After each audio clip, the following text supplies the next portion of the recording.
Iran may have miscalculated in assuming it could close the Strait of Hormuz. When ceasefire negotiations failed to produce a workable outcome, the United States moved to impose a full blockade of the strait, aiming to end Tehran's ability to exert unilateral control over one of the world's most critical maritime corridors. Beginning at 10 a.m.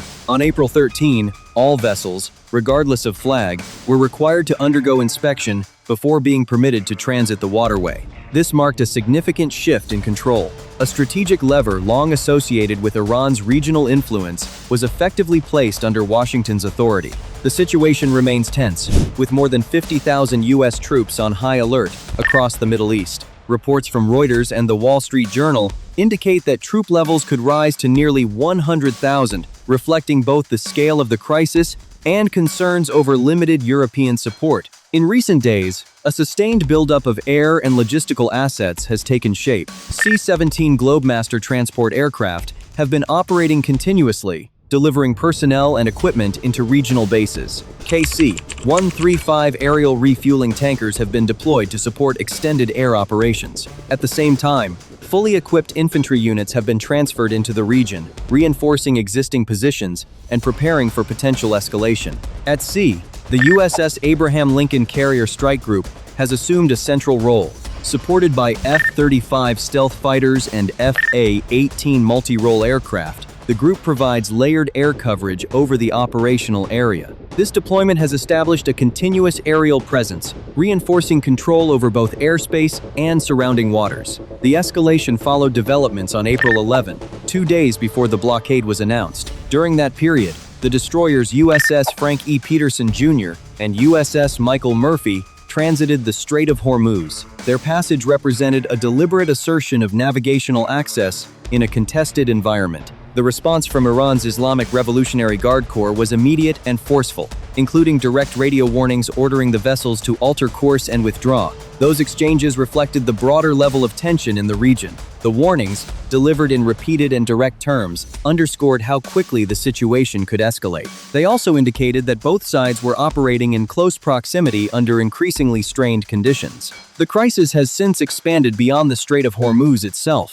Iran has increased pressure in other strategic waterways, including the Bab el-Mandeb Strait. In that region, attacks on civilian cargo vessels have been linked to proxy forces aligned with Tehran, including the Houthis. This has widened the scope of the situation, connecting multiple maritime chokepoints into a single, more complex security challenge. Within Hormuz, Iran's approach relies heavily on asymmetric naval tactics. The Islamic Revolutionary Guard Corps Navy maintains a fleet of fast attack craft, including Bogomar, Zulfigar, and Ashura-class vessels. These boats are designed for speed and maneuverability, with the capability to reach approximately 50 knots. They are equipped with heavy machine guns and rocket systems, allowing them to engage larger vessels through coordinated swarm tactics. In addition to surface operations, Iran has expanded its use of unmanned systems. This includes long-range drones such as variants of the Shahed 136. These systems function as loitering munitions, capable of targeting both maritime and land-based assets.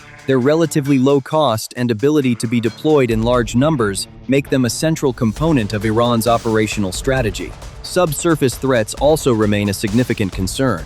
Naval mines, including moored and magnetic types, have been deployed throughout the strait. These devices are difficult to track once in the water and can shift position with ocean currents, creating an unpredictable hazard for passing vessels. In a waterway as narrow as 21 miles at its tightest point, even limited mine deployment can disrupt traffic. This combination of speedboats, drones, and mines forms the basis of Iran's asymmetric doctrine in Hormuz. It is designed to exploit confined geography, reduce the effectiveness of larger naval platforms, and introduce persistent uncertainty into maritime operations. The United States has structured its response around these challenges through a combination of air power, surveillance, and maritime control measures. A key component of this approach is the sustained use of close air support aircraft to counter fast-moving threats in confined waters. A 10 Thunderbolt II aircraft have been deployed in increased numbers, with approximately 30 units now operating in the region. These aircraft are conducting low-altitude patrols over the strait, focusing on identifying and neutralizing fast attack craft before they can close distance with larger vessels. The A-10's operational value in this environment lies in its precision and endurance. Its 30mm GAU-8 Avenger cannon is capable of delivering sustained fire against small, agile targets, making it particularly effective against speedboats operating in swarm formations. Flying at low altitude and relatively slow speeds compared to jet fighters, the aircraft can maintain visual contact with targets in ways that high-speed platforms cannot. This makes it a practical tool for maintaining constant pressure on smaller naval units attempting to maneuver within the strait. At a broader level, U.S. planning emphasizes preemptive targeting of missile and drone infrastructure along Iran's coastline. Strategic bombers, including B-52 Stratofortress and B-1 Lancer aircraft, have been positioned to carry out strikes against hardened and deeply buried facilities. Operating from locations such as RAF Fairford in the United Kingdom, these aircraft are capable of conducting long-range missions that extend across multiple operational theaters. Equipped with bunker-penetrating munitions, these bombers are intended to target underground launch sites, storage depots, and command centers. Many of these facilities have been constructed over years, embedded within mountainous terrain, and reinforced with layers of concrete. Their purpose is to protect missile and drone capabilities from conventional strikes. The U.S. approach seeks to overcome these defenses by using precision-guided munitions designed to penetrate fortified structures before detonation. This strategy reflects a consistent operational principle. Rather than focusing solely on intercepting incoming threats, the objective is to neutralize their origin points before they can be used. Missile batteries, radar installations, and command networks form an interconnected system. Disabling these elements reduces the likelihood of coordinated attacks and limits Iran's ability to sustain prolonged engagement in the strait. Despite these preparations, the operational environment remains complex and uncertain. Low-flying cruise missiles and unmanned aerial systems continue to present detection challenges, particularly in areas where radar coverage is affected by terrain or congestion. Even a single successful strike against a high-value naval asset could alter the balance of the situation and introduce new escalation dynamics. Naval mines remain another persistent threat. The process of locating and clearing these devices is methodical and time-intensive. Autonomous underwater vehicles have been deployed to assist in mine detection and neutralization. These systems operate below the surface, scanning the seabed and identifying potential hazards. However, the shifting nature of currents and the variability of mine placement complicate these efforts. The confined geography of the Strait of Hormuz amplifies all of these risks. At its narrowest point, the distance between opposing forces is limited, reducing reaction times and increasing the likelihood of rapid escalation.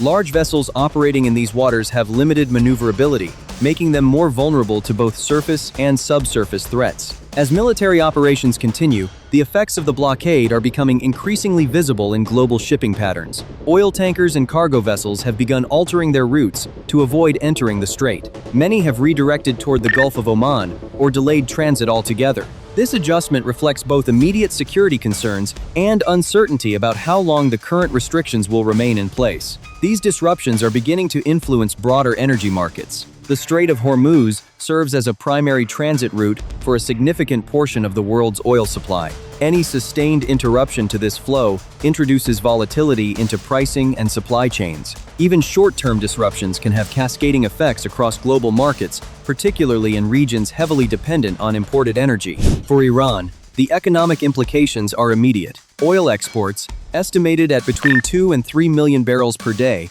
represent a central component of national revenue. Restrictions on maritime access limit the country's ability to sustain these export levels. This places additional strain on an economy already operating under pressure from existing sanctions and structural constraints. At the same time, the blockade introduces logistical challenges for international shipping companies and energy distributors. Insurance costs for vessels operating near the region have increased, and risk assessments are being updated in real time. These factors contribute to higher transportation costs and further uncertainty in supply chains. The situation continues to evolve as both military and economic pressures intersect. Operational decisions made in the strait are now influencing not only regional security conditions, but also the broader structure of global trade and energy distribution. Beyond Iran, the implications of the blockade extend directly to China, whose industrial economy depends on a consistent and high-volume supply of crude oil. A significant portion of that supply has been sourced from Iran,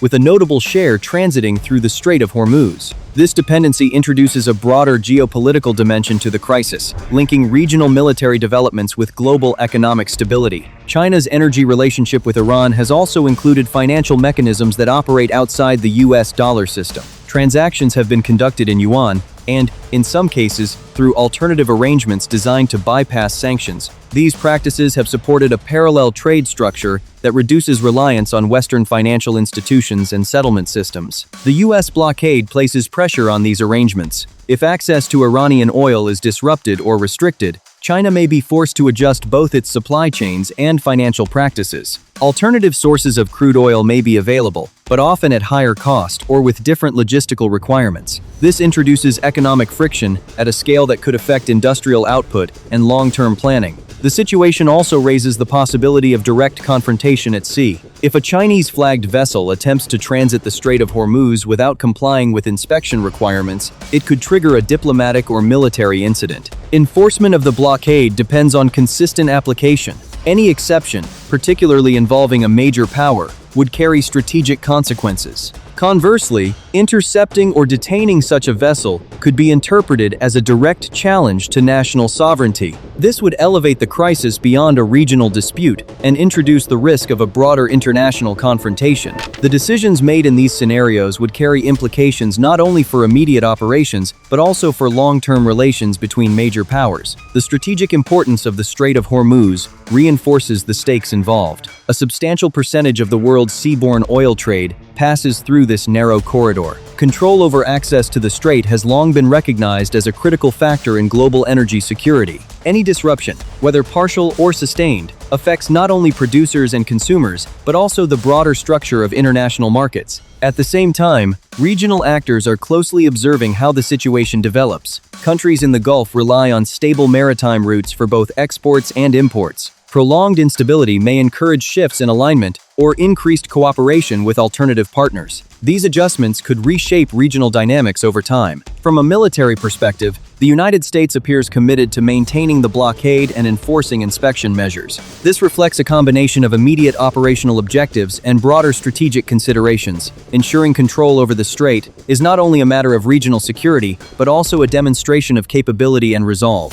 Iran continues to respond through a combination of direct and indirect measures. Its reliance on asymmetric tactics allows it to operate below the threshold of conventional confrontation while still imposing costs on its adversaries. This approach creates a persistent level of pressure without requiring large-scale engagements. The interaction between these strategies produces a situation defined by tension and uncertainty. Neither side is positioned to achieve a decisive outcome quickly, and both must account for the risks of escalation. This dynamic increases the importance of each operational decision, particularly in a constrained and highly sensitive environment. As the crisis develops, the Strait of Hormuz remains at the center of a broader geopolitical calculation. Military activity, economic interests, and international relations are all intersecting within a limited geographic space. The outcome will depend on how these factors are managed over time. The current situation illustrates how regional conflicts can evolve into issues of global significance. Energy flows, trade systems, and security frameworks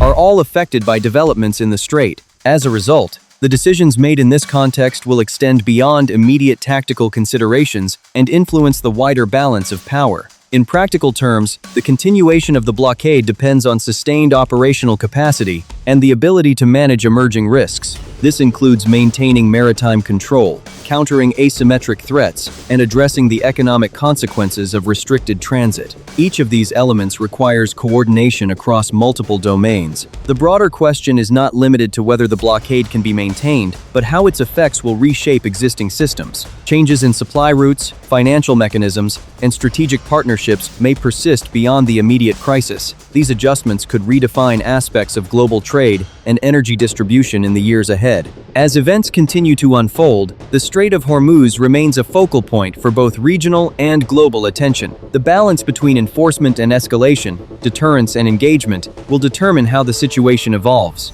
The implications will extend well beyond the immediate theater, influencing economic and strategic outcomes on a global scale.